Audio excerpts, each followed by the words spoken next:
എന്താ അവിടെ രഹസ്യം പറച്ചില്? കഴിയാറായില്ലേ? അതൊന്നും ശ്രദ്ധിക്കണ്ട. സ്ഥിരം വായ്ത്താരിയ. എവിടെയാ കൂടുതൽ തയ്പ്പിക്കണേ? ആർക്ക് സംശയം തോന്നരുത്.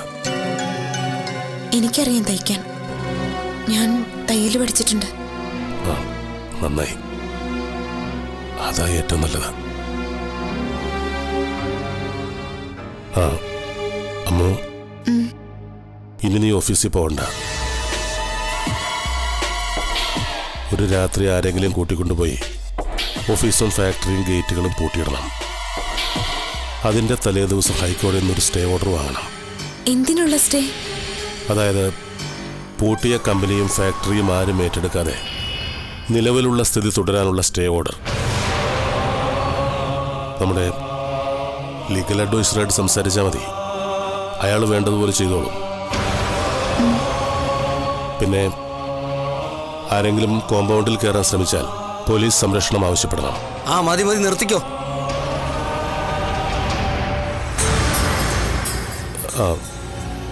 അമ്മ ഡ്രൈവിംഗ് പഠിക്കണം. സ്കൂട്ടർ ഓടിക്കാനും പഠിക്കണം. ആവശ്യം വരും. കഴിയുന്നിടത്തോളം വേഗത്തിൽ പഠിച്ച് ലൈസൻസ് എടുക്കണം.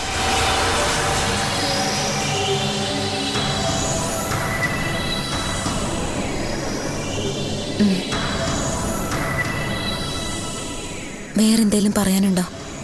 പിന്നെ ഒരു ബൈക്ക് വാങ്ങിക്കണം. സെക്കൻഡ് ഹാൻഡ് മതി. തമിഴ്നാട്ടിൽ നിന്നോ മറ്റോ വാങ്ങിയാൽ മതി. അർജുനെ സുധീഷിനെ ആ ചുമതല ഏൽപ്പിക്കണം. അതിൻ്റെ രജിസ്ട്രേഷൻ മാറ്റണ്ട. ബൈക്ക് കിട്ടിക്കഴിഞ്ഞാൽ ഏതെങ്കിലും റെയിൽവേ സ്റ്റേഷൻ്റെ പാർക്കിങ്ങിൽ കൊണ്ടുപോയി പൂട്ടി വെക്കണം. 5 or 6 നമ്പർ പ്ലേറ്റുകൾ തയ്യാറാക്കി വെക്കാനും പറയണം. എനിക്ക് ആവശ്യം വരും. പിന്നെ ഒരു മൊബൈൽ ഫോൺ. നമ്മളുമായി യാതൊരു ബന്ധവുമില്ലാത്ത ആരുടെയെങ്കിലും പേരിലൊരു സിം കാർഡ്. അത് ഒരെണ്ണം പോരാ, 2 or 3 വേണം. ചെയ്യാം. നമുക്ക് നമ്മുടെ നിരപരാധിത്വം തെളിയിക്കാനായിട്ട് വേറെ വഴിയൊന്നുമില്ല. തൂക്ക് കയറിയത് രക്ഷപ്പെട്ടാലും ഒരു ജീവപര്യന്തെങ്കിലും അവരൊപ്പിച്ചു തരും.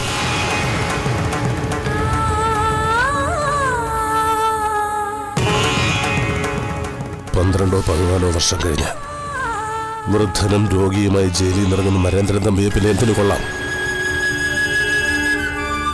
ആർക്ക് വേണോ അയാളെ?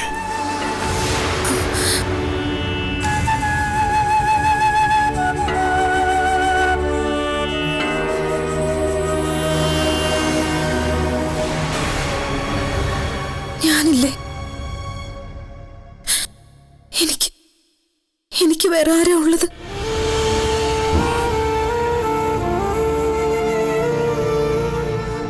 നീയുള്ളത് കൊണ്ടാ ഞാനിതൊക്കെ ചെയ്ത്.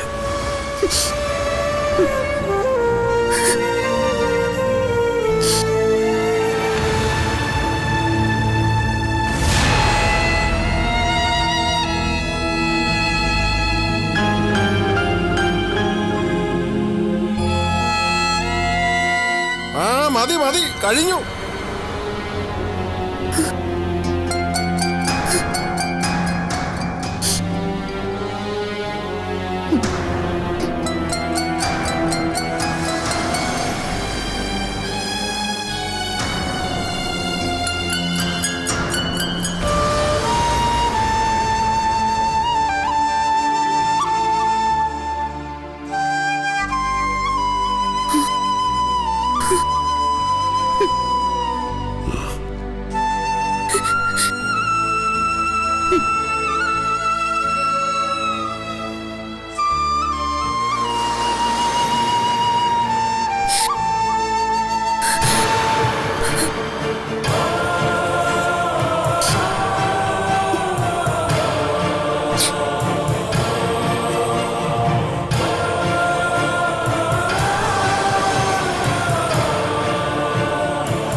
നീ ഇങ്ങനെ ഒരു ഉത്തരവാദിത്വമില്ലാതെ അവിടെ ഇവിടെയും കറങ്ങി നടന്ന എങ്ങനെ ശരിയാവും?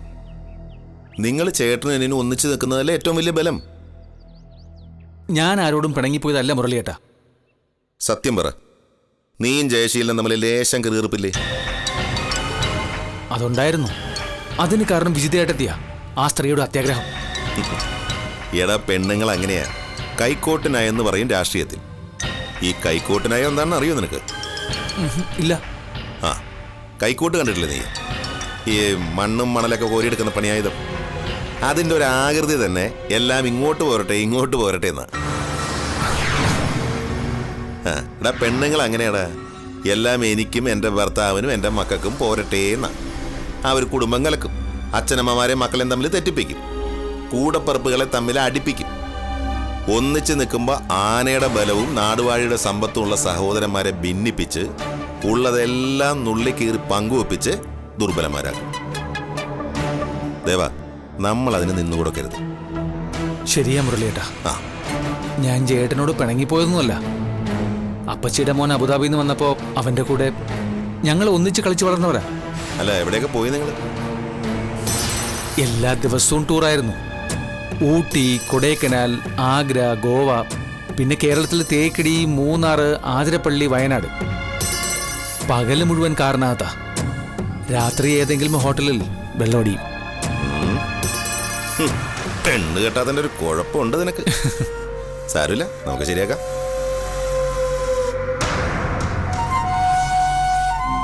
എന്താടാ? താക്കോല് ഞങ്ങളുടെ കയ്യിലേക്ക് തിരിച്ചു തരാൻ പറയണേ മുരളിയേട്ടാ. ഹോ, എടാ, അതിനെല്ലാം ഞാനും കൂടി ഇവിടെ വന്ന് നിൽക്കുന്നേ. എനിക്ക് വേറെ എന്തെല്ലാം പരിപാടികളുള്ളത്. ദേവാ,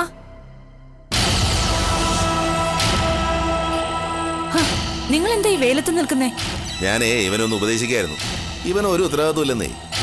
ഇവനെ പിടിച്ച് നമുക്ക് പെണ്ണ് കെട്ടിക്കണം ചേച്ചി. ആ, നിങ്ങൾ എല്ലാരും കൂടി നിർബന്ധിച്ച് പറ. ഞങ്ങള് പറഞ്ഞാ കേക്കണ്ടേ? അതൊക്കെ ഞാൻ ഏറ്റു. ഹലോ, ഇങ്ങ് വരൂ. ആ, അവര് വിളിക്കുന്നു. എന്താന്ന് നോക്കട്ടെ. ദേ, താക്കോല് നമുക്ക് തന്നെ തരണമെന്ന് നിർബന്ധിച്ച് പറയണം എല്ലാവരും കൂടെ. ഞങ്ങളുടെ പരിശോധന ഏറെക്കുറെ പൂർത്തിയായിട്ടുണ്ട്. ആ, ഞങ്ങൾ ഇവിടെ നിന്ന് എടുത്തുകൊണ്ട് പോയ ഫയലുകളുടെയും മറ്റ് സാധനങ്ങളുടെയും ലിസ്റ്റ് ഇതിലുണ്ട്. ഓ, താങ്ക് യു. ഞങ്ങൾക്ക് ആവശ്യമില്ലാത്ത ഫയലുകളെല്ലാം ഇവിടെ തിരിച്ചെത്തിച്ചിട്ടുണ്ട്. ഓ, ശരി. വേറെ കുഴപ്പമൊന്നുമില്ലല്ലോ അല്ലേ? നിലവിലില്ല. ഓ,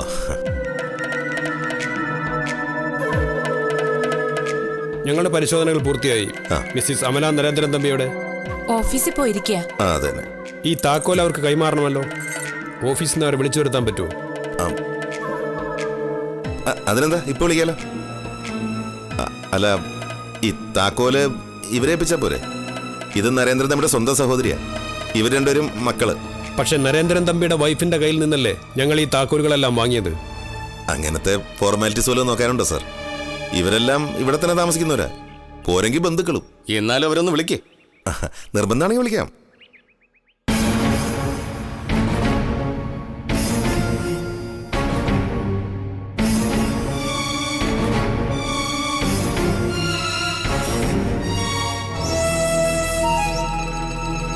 ആ, ഹലോ അമ്മു, ഞാനാ മുരളിയേട്ടനാ.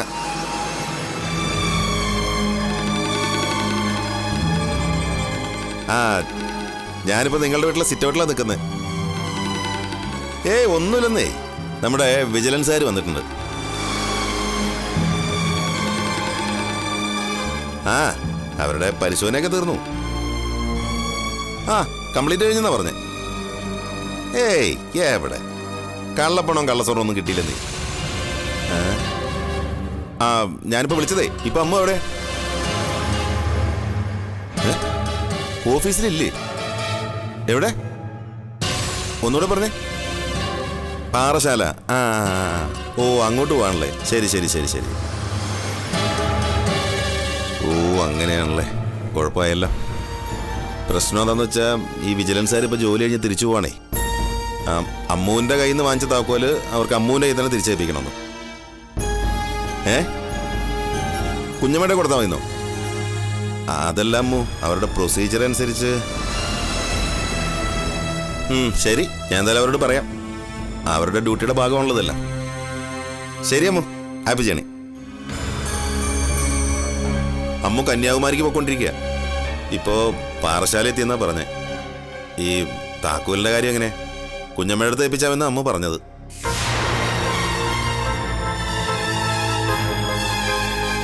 താക്കോല് കൈ കിട്ടിയെന്നും വെച്ച് ഇവർക്ക് ഈ വീട് ഇവിടെ അടിച്ചു മാറ്റിക്കൊണ്ട് പോകാനൊന്നും പറ്റില്ലല്ലോ. ഈ വീടിന്റെ ഉടമസ്ഥൻ നരേന്ദ്രൻ നമ്പിയല്ലേ. ഉടമസ്ഥന്റെ കയ്യിൽ തന്നെ താക്കോല് കൊടുക്കണമെന്നുണ്ടെങ്കിൽ നിങ്ങളങ്ങ് കണ്ണൂർ സബ് ജയിലിൽ ചെല്ലണം.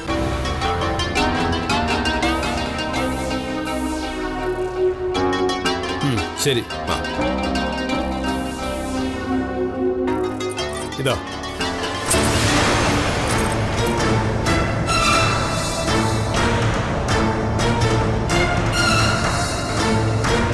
കുറേ ദിവസം വീട് അടച്ചുപൂട്ടിയിട്ടതിൽ നിങ്ങൾക്ക് ബുദ്ധിമുട്ടായെന്നറിയാം. പക്ഷേ ഞങ്ങൾക്ക് ഞങ്ങളുടെ ഡ്യൂട്ടി ചെയ്യാതിരിക്കാൻ പറ്റില്ല. അതാണ്. സാരമില്ല, ഞങ്ങൾക്കിതൊന്നും വലിയ ബുദ്ധിമുട്ടല്ല. എന്നാ ഞങ്ങൾ പോട്ടെ. ഓ ശരി, വളരെ ഉപകാരം.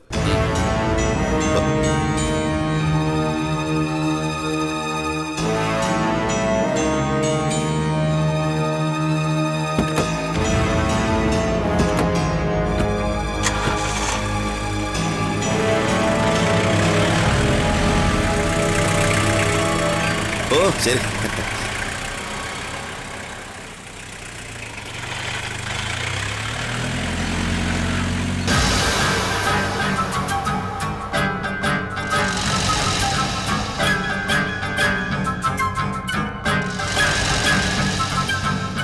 ദാ, ആ താക്കോലിങ്ങ തന്നേമ്മേ. എന്തിനാ? ഞാനൊന്ന് കാണട്ടെ. ഹ, നീ ഇത് കണ്ടിട്ടില്ലേ? എന്നാലും ഇപ്പൊ കാണാനൊരു കൊതി. തന്നേ.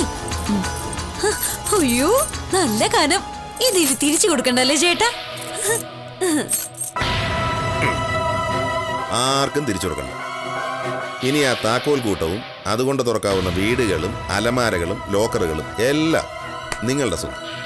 അയ്യോ, ഇനി ഈ വീട് ഒരിക്കലും ഒഴിഞ്ഞു കൊടുക്കണ്ടല്ലേ? വേണ്ടെന്നേ. ഇനി നിങ്ങൾ തന്നെ ഇതിന്റെ അവകാശം. അതിന് യാതൊരു മാറ്റവും.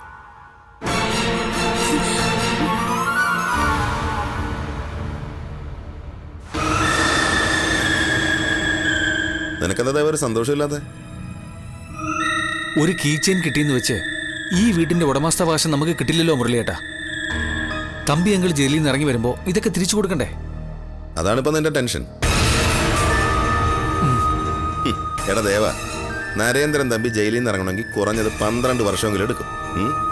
അതും തൂക്കുമരം കിട്ടിയില്ലെങ്കിൽ മാത്രം. എടാ 12 വർഷം കഴിയുമ്പോൾ നരേന്ദ്രൻ തമ്പി ആരാ? സാട കൊഴിഞ്ഞൊരു സിംഹം, കിളവൻ. എണീറ്റ് നിൽക്കാൻ ജീവനുണ്ടായ ഭാഗ്യം. തമ്പി അങ്കിൾ അത്ര പെട്ടെന്നൊന്നും ഒന്നിനും കീഴടങ്ങുന്ന സ്വഭാവക്കാരനല്ല. നല്ല കരിവീട്ടി പോലത്തെ ശരീരം. ഈ പ്രായത്തിൽ ഷുഗറും പ്രഷറും ഒക്കെ കാണേണ്ടതാ. പക്ഷെ തമ്പി അങ്കിളിന് മാത്രം ഒരു കുഴപ്പമില്ല. എനിക്ക് തോന്നുന്നത് 12 കൊല്ലം കഴിഞ്ഞാലും തമ്പി അങ്കിൾ ഇങ്ങനെ തന്നെ ഇരിക്കുന്ന. ഈടാ, ഇതൊക്കെ നിന്റെ വെറും തോന്നല. വാർദ്ധക്യം വരുമ്പോ ഏത് കൊലകൊമ്പനും ക്ഷയിക്കും. പിന്നുള്ളത് അമ്മു. അവൾ ഇനി 12 വർഷക്കാലം അയാൾ വരുന്നതും കാത്തിരിക്കുവോ? ഒരിക്കലുമില്ല. നെവർ. അവള് വേറെ ആരെങ്കിലും കൂടെ ചാടിപ്പോ. തൊട്ടാ പൊട്ടണ പ്രായല്ലേ, അടങ്ങിയിരിക്കുവോ? പക്ഷേ അയാളെന്ന് വെച്ചാ അവള് ചാകും. നിങ്ങളതൊന്നും ശ്രദ്ധിക്കാൻ പോണ്ട. പിന്നെ നിങ്ങൾക്ക് ബുദ്ധി സാമർഥ്യം ഉണ്ടെങ്കിൽ തമ്പി ജയിൽ വിട്ട് വരുമ്പോഴേക്കും ഇതുപോലത്തെ 2 വീട് വേറെ ഉണ്ടാക്കും.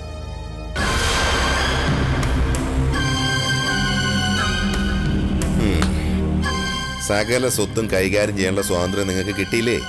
പുനല്ലൂരെ റബ്ബർ തോട്ടം, തെങ്കാശിയിലെ മാന്തോട്ടം, തിരുനെൽവേലിയിലെ തെങ്ങും തോട്ടം. ഇതൊന്നും കൂടാതെ ടൗണിലെ കെട്ടിടങ്ങളുടെ വാടക. ഇവര് മിടുക്കന്മാരായിരുന്നെങ്കിൽ ഒരു 5 കോടിയുടെ സ്വത്ത് ഇതിനകം തന്നെ ഉണ്ടാക്കിയേനെ. സാരമില്ല വിജിതേ, സമയം കഴിഞ്ഞിട്ടൊന്നുമില്ല. പിന്നെ ഫാക്ടറിയുടെ കൈവശപ്പെടുത്തി കഴിഞ്ഞാൽ ജയശീലിനും ദേവരാജനും പേരൊന്ന് പരിഷ്കരിക്കണം. പേര് മാറ്റാനോ? ചെറിയൊരു ചേഞ്ച്. ദേവരാജൻ തമ്പി, ജയശീലൻ തമ്പി. കുറച്ച് കാലം കഴിയുമ്പോഴേ ഈ ഞരയാഞ്ചരൻ തമ്പി അങ്ങ് മാഞ്ഞു പോക്കോളും. ആ വിജിലൻസുകാരുടെ മുമ്പിൽ വെച്ച് അമ്മൂനെ വിളിച്ചപ്പോ ശരിക്കും അവളെ കിട്ടിയിരുന്നോ? എവിടെന്ന്? അതൊക്കെ ഓരോ പടക്കമല്ലേ. അയ്യോ, ചില കാര്യങ്ങൾക്കൊക്കെ കുറച്ച് കള്ളത്തരമൊക്കെ വേണ്ടി വരും. അത് കൊള്ളായിരുന്നു മുരളിയേട്ടാ. ശരിക്കും അമ്മൂനെ വിളിച്ച് സംസാരിച്ചു എന്നേ കേട്ടു നിൽക്കുന്നവർക്ക് തോന്നും ഉഗ്രൻ അഭിനയം. ഡാ, നമ്മൾ ഈ അഭ്യാസമൊക്കെ തുടങ്ങിയിട്ട് കാലം എത്രയായി മിസ്റ്റർ ദേവരാജൻ തമ്പി? ആ കുഞ്ഞമ്മച്ചേ, ഒരു വീട് സ്വന്തമായിട്ട് കിട്ടിയ ദിവസമല്ലേ? അടുക്കളയിലോട്ട് കയറിയിട്ട് ഒരു ഉഗ്രൻ കടുപ്പത്തിലൊരു ചായട്ടുണ്ട്. ആ ഇപ്പൊ തരാം.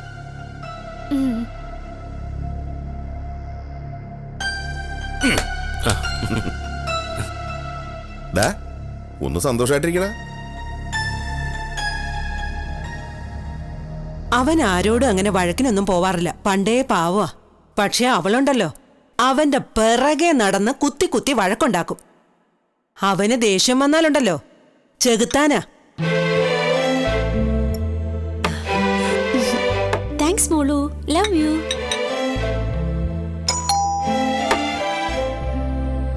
ഒന്ന് നോക്കിയിട്ട് വാ മോളെ. ചിലപ്പോ അമ്മുവായിരിക്കും. റെയിൽവേ സ്റ്റേഷനിൽ എത്തിന്ന് പറഞ്ഞായിരുന്നല്ലോ. കൊച്ചിലെ മുതലേ കിച്ചുവിന്റെ പ്രകൃതം അങ്ങനാ, ശാന്തനാ. അവള് ചീറ്റപ്പുലി. ഞാനൊരു കാര്യം പറയാലോ, ഏതൊക്കെ വീട്ടിൽ ആണുങ്ങൾ പാവമാണോ അവിടെയെല്ലാം പെൺഭരണമാണ്. അവളുമാര് ഭയങ്കരികളായിരിക്കും. എവിടെയൊക്കെ ആണുങ്ങൾ കൊള്ളരുതാത്തവരും നീചന്മാരുമാണോ അവിടെല്ലാം അവരുടെ പെണ്ണുങ്ങൾ പഞ്ചപാവങ്ങളായിരിക്കും. ശരിയാ, ഞാൻ എപ്പോഴും ആലോചിക്കും അതെന്താ അങ്ങനെയെന്ന്. അതത്ര ആലോചിക്കാനൊന്നുമില്ല. ഈ പഞ്ചപാവം പെണ്ണിന് ഒരു പഞ്ചപാവം ചെക്കനെ കിട്ടിയാലുണ്ടല്ലോ, അടുത്ത ദിവസം മുതൽ അവള് ഭയങ്കരിയാകും. തരം കിട്ടിയാൽ തലേ കയറും. അതാ പെണ്ണ്.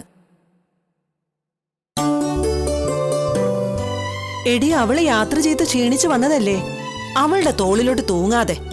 ഓ, ഇതിനത്ര വലിയ ക്ഷീണമൊന്നും ഇല്ലെന്നേ. കണ്ടില്ലേ, ബോൾഡ് ആൻഡ് ബ്യൂട്ടിഫുൾ. അയ്യോ, ഞാൻ ചുമ്മാ പറഞ്ഞതാണേ. എനിക്കറിയാലോ തൊട്ടവാടിയാണെന്ന്. ദാ, നല്ല ചൂടായിട്ട് ഒരു ചായ കുടിച്ചാട്ടെ. ഇത് നിന്റെ ചായയല്ലേ?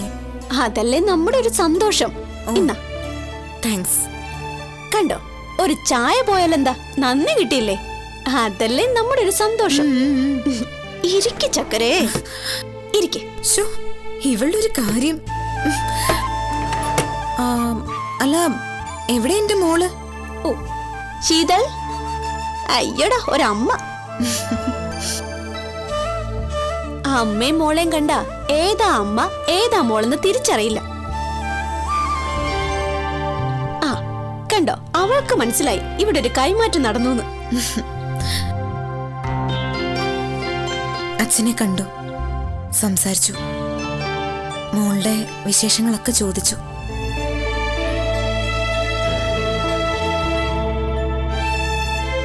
എല്ലാം ഞാൻ പറഞ്ഞു. മോളെ സന്തോഷായിട്ടിരിക്കണമെന്നും പറഞ്ഞു. അച്ഛനോട് ചോദിക്കാൻ ഏൽപ്പിച്ചിരുന്നതൊക്കെ ചോദിച്ചിട്ടുണ്ട് കേട്ടോ. ശിവജിയെ കാണാൻ പറ്റിയില്ല മോളു. അവര് സമ്മതിക്കില്ല രണ്ടുപേരെ ഒരേ ദിവസം കാണാൻ. പിന്നെ സമയവും ഇല്ലായിരുന്നല്ലോ. ജാമ്യം കിട്ടിയില്ല അല്ലേ? ഇല്ല അമ്മായി. ഒന്നിനു പിറകെ ഒന്നായി 2 കൊലപാതകങ്ങൾ ചെയ്ത പുള്ളിയാണെന്നല്ലേ കോടതിക്ക് കിട്ടിയ റിപ്പോർട്ട്. ഭയങ്കര അപകടകാരിയാണത്രേ. അപകടകാരികൾ നല്ല സ്വാതന്ത്ര്യത്തോടെ 2 കൈയും വീശി ഞെളിഞ്ഞു നടക്കുന്നു. നരേന്ദ്രൻ എങ്ങനെ ഇരിക്കുന്നു മോളെ? കുറച്ച് ക്ഷീണിച്ചിട്ടുണ്ട്. എന്നാലും ധൈര്യത്തിനൊന്നും ഒരു കുറവുമില്ല. കുറ്റം ചെയ്തിട്ടില്ലല്ലോ, പിന്നെന്തിനാ പേടിക്കുന്നത്?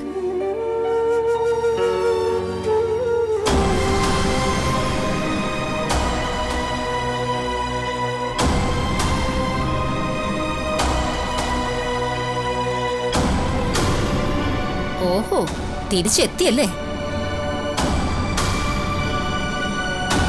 കണ്ണൂരാണോ കന്യാകുമാരിയാണോ പോയെന്ന് ആർക്കറിയാം?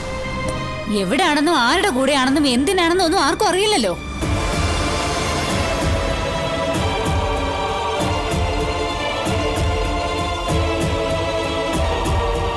എന്ത് വർത്താനം അടി നീ? ഞാനൊന്ന് പറഞ്ഞോട്ടെ മുഴുവൻ. ഞാനൊരു വീട് പറഞ്ഞു വെച്ചിട്ടുണ്ട്, നാളെ അത് പോയി കാണണം. അതിഷ്ടപ്പെട്ടില്ലെങ്കിൽ അതിനർത്ഥം വേറെയാ. അതൊന്നും ഞാനിപ്പോ പറയുന്നില്ല.